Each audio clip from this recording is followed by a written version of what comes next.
This is why the BRICS is the future. Brazil, Russia, China, India, South Africa, and Iran is a major part of that.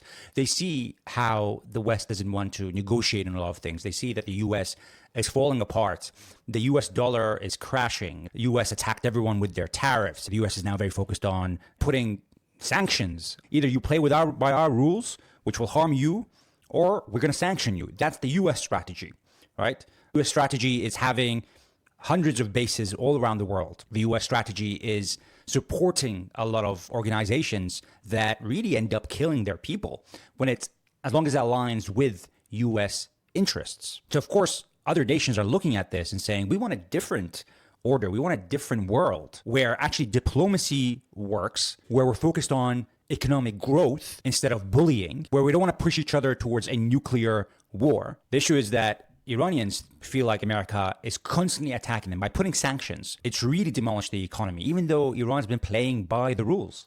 It's met all the requirements of the non-proliferation agreement of their nuclear. So they didn't actually break that agreement.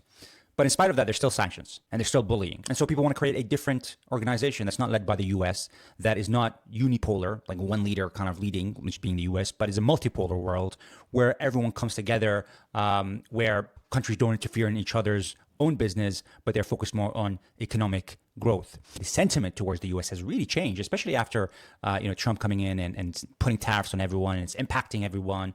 And you can see the bullying that's happening. You can see the distrust that's happening when you're negotiating with the US and suddenly the US allows the killing of the people that you're negotiating with. It's just kind of like, why do we get into an agreement with the US if they can just kill us, if they can just ignore diplomacy, ignore international law? We could get into an agreement today and tomorrow they can change their mind, which Trump has done numerous times. So do the agreements with the US mean anything? Are we just kind of writing something and then when Trump changes his mind, which he often does, that agreement is canceled? That's the problem for a lot of countries.